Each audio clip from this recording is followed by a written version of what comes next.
At least when you come to a Moody, shut up, Moody. All right. Yeah, it's literally the only fucking video in my fucking thing. All right. I've been waiting to see it. Yes, sir. Let's start with it. You know what? Let's just go ahead and start with it. The Billboard Suicide Boys interview. I've seen clips, but we're gonna watch the whole thing here with Moody type shit. Let's go.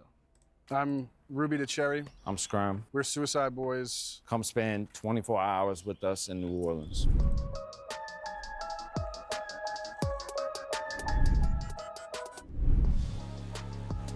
I'm so excited, bro. Our boys. 24 hours with the boys.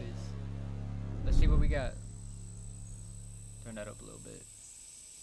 Wait, Where no. do you guys have us There we today? go. This is my parents' crib. This is where it all started. That's the studio, aka the shed. Can you tell me a little bit about starting here? What was the original setup like?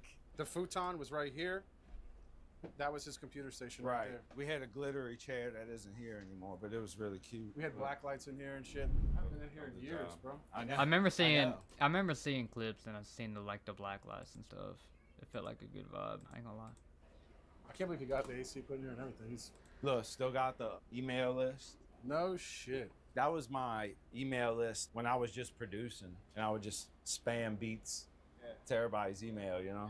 Damn. This was originally a hair studio that Well, his, my mom that his did it, mom yeah. would cut hair and dye hair and stuff, and Yeah. then we took it over and made it a studio. Started out DJing We took it when over I and was made like millions 12. from it. Probably around 19. Casually. I got into producing. I guess when I was like 7, I played violin. My mom signed me up for lessons, and then I remember that. I hated that, and I quit. And then I picked up marching snare and then the drum kit, and I guess I started taking it seriously when I was like 14.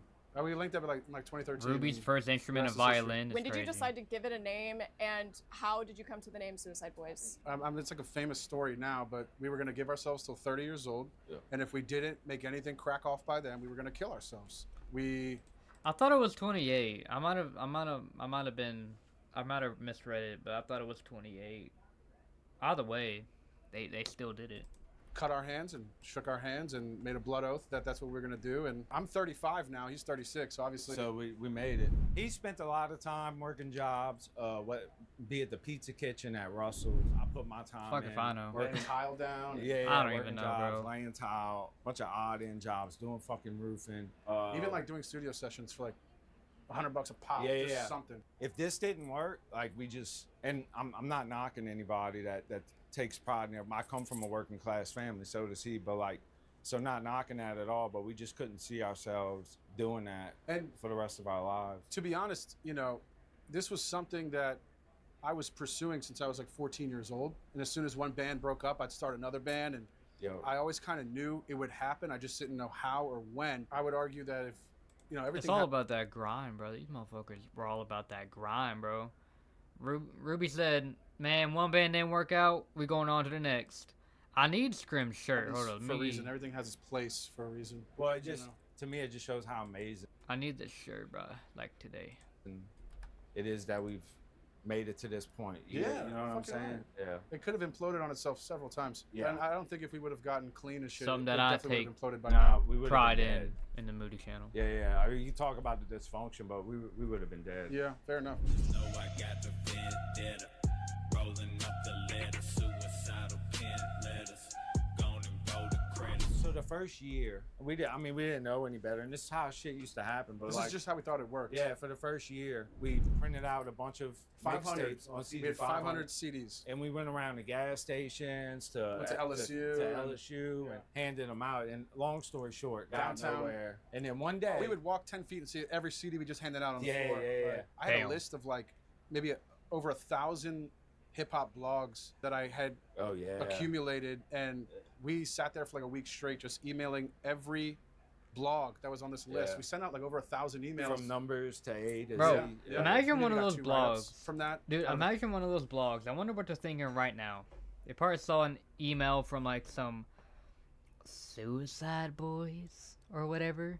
You know what I'm saying? And then they just didn't take it up. I wonder what they're doing now. 1,000. Remember the dude James told us that So- you're gonna do it everywhere else first, Yeah. and then your hometown will fuck with you last because it's your hometown and they know you and they know people that know you. And We just weren't familiar with the new underground SoundCloud thing Probably that was are, bro. going on. We were doing things totally like in an ancient kind of way. I don't think we And knew then- what the fuck we were doing back then. Like, we were trying to make all sorts of different stuff at once, and it just Right. wasn't. It was too all over the place. But then your boy gave us that piece of information. That's when everything changed. That's when we started attacking the internet, networking with people on Facebook and Instagram, Twitter. I would argue if you're not doing that, you don't want it bad enough.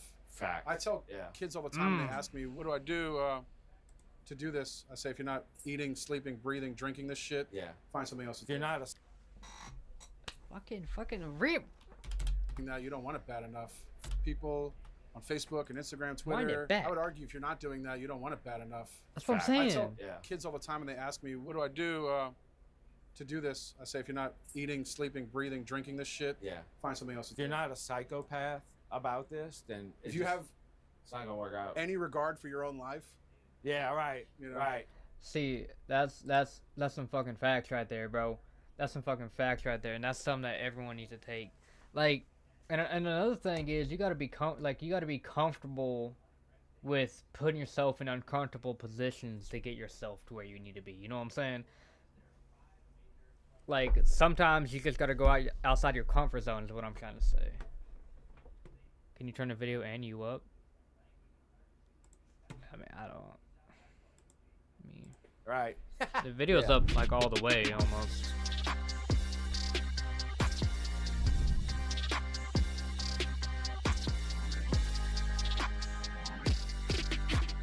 And then my mic's the we're in same New way. Orleans. This is Gentilly, 7th Ward. This is the Hornet's Nest, aka 7th Ward Studios. Can you show me around a little bit? Yeah, absolutely. This is the studio. I used to live here for a little bit. Our good luck Ram, I guess. Our good luck Ram Sam. This is the control room. In this room, Scrim and I made most of Stop Staring at the Shadows. Stop staring. Made a little bit of I Want to Die in New Orleans. Little bit, yeah. Favorite album. Stop staring. Pretty I much. flew back in from Cali. You had just got this place Yeah. up and running as like a studio. Yep. And Into Those I Love. And To Those I Love is made in here.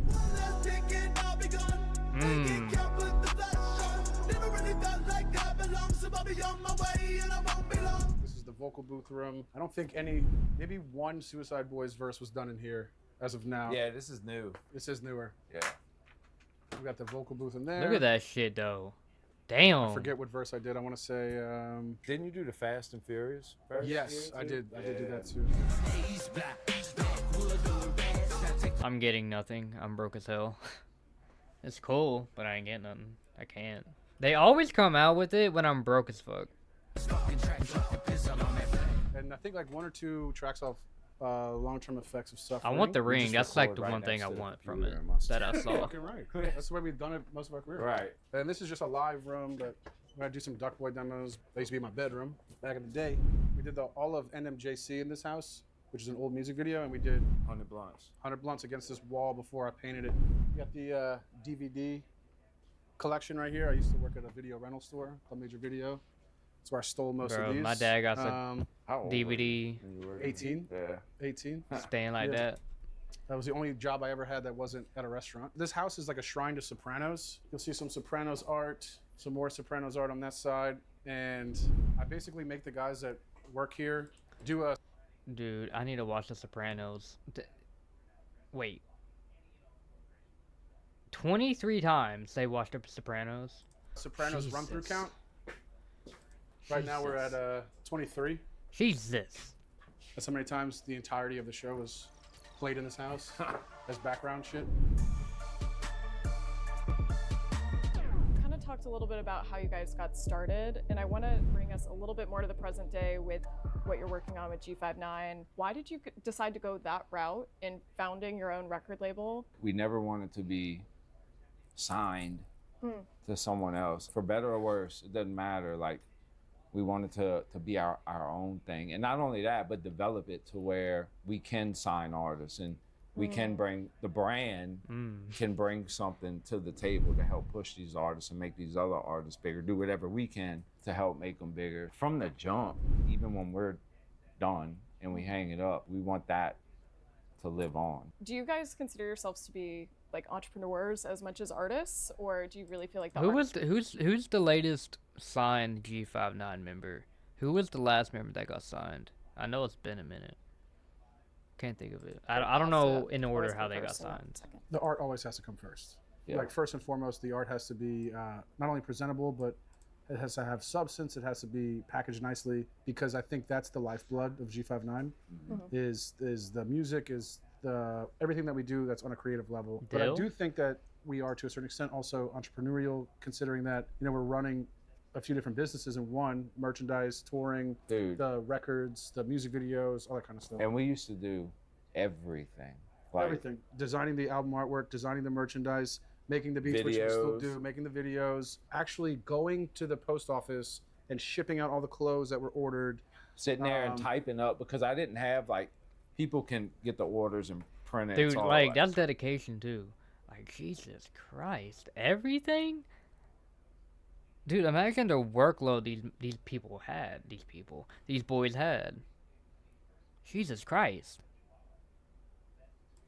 I didn't do none of that. Like, I had to type every single address in, go fill it myself, be at the post office from opening until after Shit, I closing. saw Not only that that, too. booking our own They're shows. built Yeah, different. booking They're shows. built different. I mean, we did everything. I think from the outside, fans probably look at y'all's lives and your careers as like this really glamorous and cool thing, but they don't have to see all the mundane, like going to Yeah. the post office type stuff. I always tell people when they meet us, or like I'll get told, like, man, my daughter's a really big fan of you. Like, it'd be crazy if she met. I was like, nah, she'd be actually like really underwhelmed. You know what I'm saying? Because it's not. I promise you, she'd be underwhelmed, because Yeah. other than business, we live, I'd say pretty mundane, normal quiet- lives. Yeah, quiet and boring life. lives, Yeah, yeah. yeah, for sure.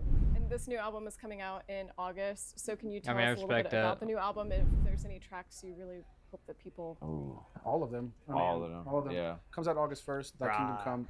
Don't do And we that. started it off- Don't do that. That's the easy answer. That's the easy answer. No, you gotta give us the favorite track, bro. You gotta give us something. Come on. The 4-minute intro, Yeah. which is a first. I don't think there's not a lot of Suicide Wait, Boys. what? And we started it off with the 4-minute intro, Yeah. which is a first. I don't think there's not a lot of Suicide Boys songs that are past 3 And it's minutes. sick. It's sick. It's just us talking shit for 4 minutes. Kind of being like, fuck Ooh. anybody that ever had anything bad to say about us and doubted us or, Yeah. I'm ready for or that. cheered against us. Yeah. And then it sort of like takes you on this trip to where you think you're going in one direction, and then we completely reverse it on your ass. So Yeah. Beat I'm excited to see what the reception's going to be. To me, our albums, any music we make, whether it's our album Scrim, Duck Boy, it's like, fuck a hit song. Like, we're giving y'all our diaries. You know what I'm saying? Like, fuck a hit You know- song. Like, this is, here we are. Standing in my crib like I ain't 5'9". One more minute till the hour's done, I'll take my time. How have y'all, over the course of your career, worked to make sure that when you're using like Suicide Boys and talking about mental health problems that you've had and addiction issues, that you're not glorifying it, but you're just like being real about it? I can only tell you my real experience. You know what I'm saying? I'm not trying to glorify it. I'm literally telling you. It's like flexing our misery. Yeah, what You it's, know, it what's was hap- never yeah. like, hey, everybody, go do heroin. It's great. It was No. more like, this is what the fuck we do. I mean, we're still this way, I think, today, but we were very unapologetic.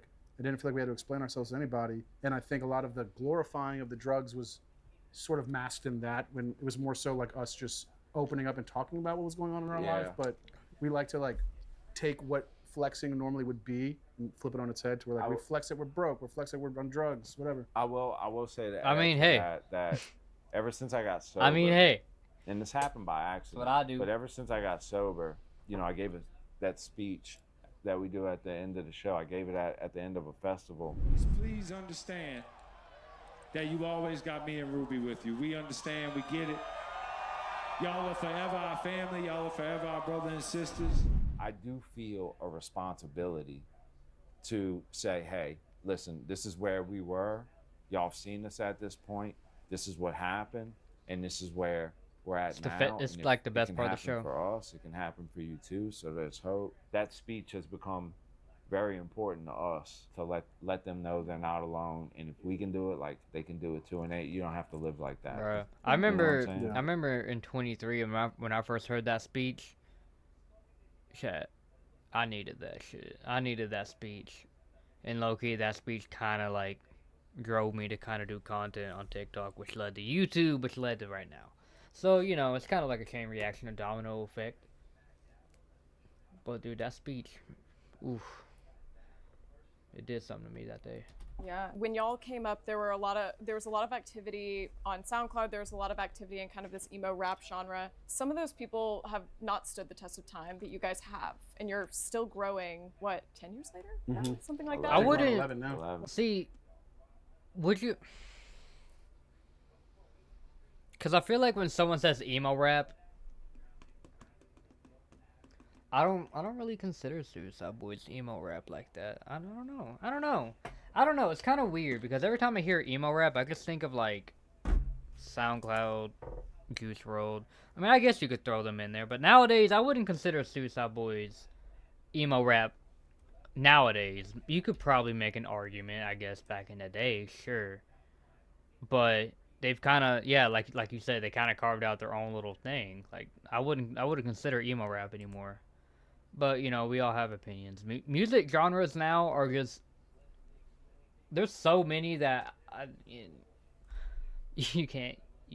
It's just so many. There's just so many. Yeah. So why do you think that is? Why have you outlasted the SoundCloud rap? Short answer, quick answer, because we care. We care about the kids that listen to it. We care about making this be the best that it can be. And I think Scott and I learned a lesson early on, and that is don't make it about yourself. Right. Because when we started doing that, it only separated us, and it only made us like not work as a team. Then it's like this giant ego thing about like it's narcissistic. I want that bucket It's hat what too, it bro. is. So I think Scott and I work together, and we're humble people. I think most of the time we're pretty humble, and being selective of the opportunities presented to us and only doing it if our values aligned with it is sort of what maybe had us stand the test of time. We had a power struggle for a long time. I think our blood bond kept us together. People that worked 100%. with us kept us together. I was trying to blow the group up like every other week. I don't know if you were paying attention, but It's a clip I saw on 2018, I was trying to blow this shit up. Today, the difference is, since getting sober, we've come to realize that what has happened is absolutely bigger than It's anyone. not about us. It's not Yeah. about me. Fuck what I want. It's not about him. Fuck what he wants. Fuck what the managers want. Fuck what anyone wants. This thing is bigger than us because it's bigger than like music, really. We've done something to where people feel seen, they feel heard, They feel like they belong. They feel like they belong. There's people they relate to. They've seen us come out of the struggle, so they feel hope. That's also why they like they said they stood the test of time, bro, because they give a fuck. Everyone else, you know, they get that money, they get their bag, they go home, live their lives. I feel like the boys actually like tap into the fans like after, you know, after the shows, after performances, bro. Like they're just intact. They interact with their fans way more than any other like artists that I've seen interact with them, especially here lately, bro. They've been active here lately. They've been popping off here this year, bro. So that's what it's all about. I believe, it's my belief that God, you know, put us in this position to help people out. I hope that doesn't sound too egotistical or anything, but like, especially now more than ever. Yeah, I really believe like, you know, we're here to help people. Before I met up with you guys, I was just kind of trying to make sure that I had seen everything and did all my research. And so I went on TikTok and I searched Suicide Boys on TikTok, and it popped up with she went on TikTok. a suicide prevention message Yeah. and wouldn't let me find anything. Did you guys ever consider changing the name knowing that there were like some blocks and We did difficulties? recently, actually. I personally haven't talked to you about this, but I personally was like, yeah, fuck that. At the end of the day, we don't do this for followers. We don't do this to, I don't care what that number is. It could be 40 million. It could be fucking 40. I don't care. Yeah. At the end of the day, it's not about us. I think fans would get upset if we changed our names. It represents so much. It represents our unwillingness to conform to like what's The dark shit Hell we yeah. came from to where we are now. I mean, I can tie so much. it's a big part of our story. Yeah, you know, like yeah. as much as we You aren't can't in those change days anymore, Suicide it's Boys, still bro. You change Suicide Boys, you can change the whole thing. So I get it, bro. At this point, there's no changing it. You know what I'm saying? there, and it's always going to be there. It made us the men that we are today. Who knows? Maybe somebody types that in and they need to see that message when it pops up and they That's end a up good point. calling. That'd be great. That's a good point.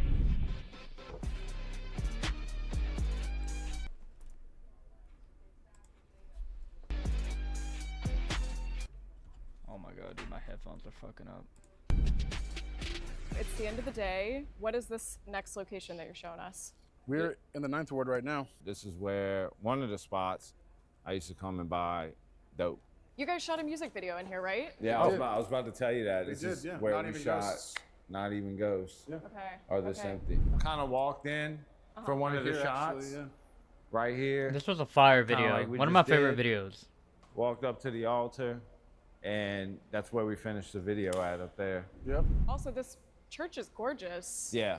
And abandoned, I guess, which just kind of adds a cool, Yeah. spooky quality to it all. I just have a few more questions for you guys before we take off.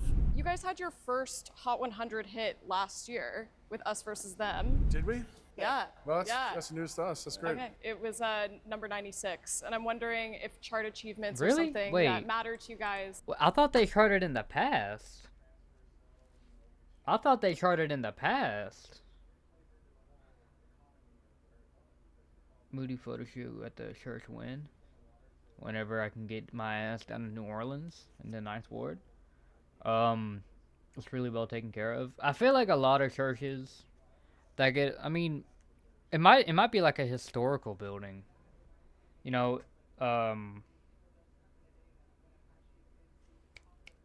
you know what I'm saying?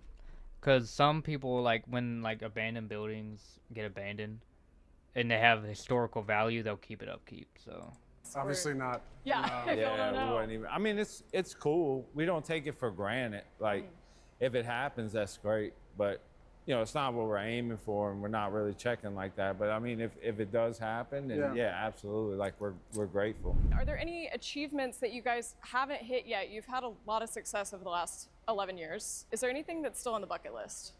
I think it'd be cool to win a Grammy, you know, but it's not something that like we're banking on or something we're actively trying to achieve. But bucket list, I don't want To be reveal fair, too Grammy much, don't but mean there's a certain shit, type of so- album that me and Adi want to make. I'd really love to do that before we hang it up. Yeah, for me, it's more music based. I just want to keep making. His Honestly, fit music. is sick. Bucket Look at that list fit. is like save 100,000 souls before I leave this earth. Yeah, That's that bucket list. too.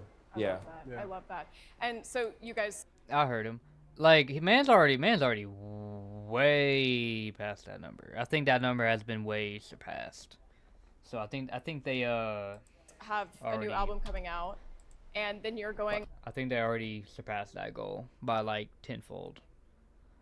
But I mean, hey, right on tour. Yep.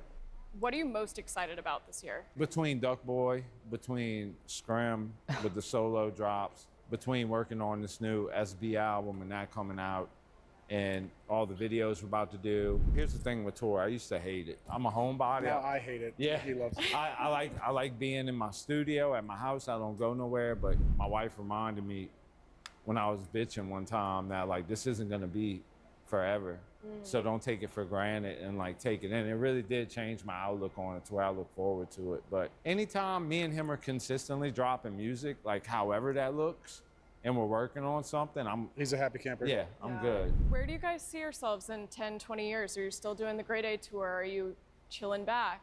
What do you think? If it were up to me, we would not do it for a long time. If we were going to be doing it in 10 or 20 years, I would want to like not do it for 10 or 20 years and then Come come back. back or something. I'm not knocking older people that do this, but I never wanted to be in a position to where me and him have to tour if we don't want to because we need money or we need this. But look, it's all at the end of the day, it's up to God. You know, I just try to do what I. bro, I'm waiting for the day when like they have like a Suicide Boy. The fuck did I say? When they have a Suicide Boy send-off tour, right? And the Suicide Boys are like in their 40s or 50s, right? It'll be like our generation seeing Ozzy Osbourne for the last time or something like that. Man, that'll be the day.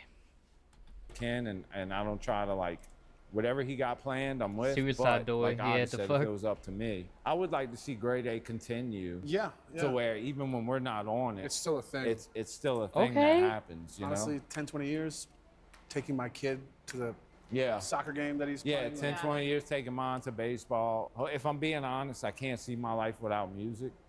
You know, hopefully I'm able to do it like Future or Kanye and still be an old motherfucker and still be cool and not fucking corny or anything like that, but Maybe make a country album. yeah. Maybe, maybe make a Zydeco Who knows, album. dude? I'll be grateful to be alive. Yeah. I really will. Maybe like a ragtime album, you know? Okay, I There we see go. that. Yeah. That's it. Yeah. Hold up, I see that on the hip. Hold It's a up. Billboard exclusive. Somebody- I see that on the hip. right Jelly there. Roll Morton. It's gonna be a that ragtime kind of thing. album. I don't Thank even. In you 10 guys years. so much for spending 24 hours with us and showing us around New Orleans. Yeah, Yeah, no. thanks for putting up with the humidity and the crime and the murders and all that good stuff. Yeah, no, we appreciate you guys coming and taking the time, and y'all have been cool. Hell yeah, I need to buy this cover, or I need to get this cover framed or something, bro. Oh, so far. So far. So we got a good in-depth look at like what Suicide Boys are, what they do. Of course, we already knew that. Couple new stuff. I didn't know that it was a hair salon. They literally turned a hair salon into $1 million empire. You know what I'm saying? They said a lot of they said a lot of shit that that will stick with me and I'm gonna bring up or bring along with me in the future. So these boys are hella motivational for me. A lot of what I do for Moody is obviously because of them, and a lot of their work ethic. I study the game. You study the greats to become greater. You know what I'm saying? Love them. They will forever be my favorite artist. They will forever mean a lot, and they will stay right here. So keep on down to the grave, bro. I love the boys. Speaking facts machine. On God, dude.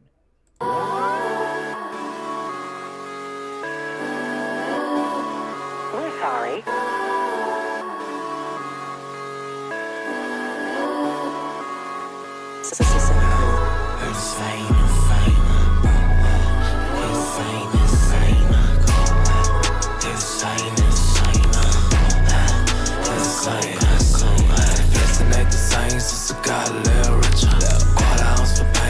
Smoke a bowl with ya. Highlights and fatty, feel like I'm a body flipper. I wanna break a bone with ya.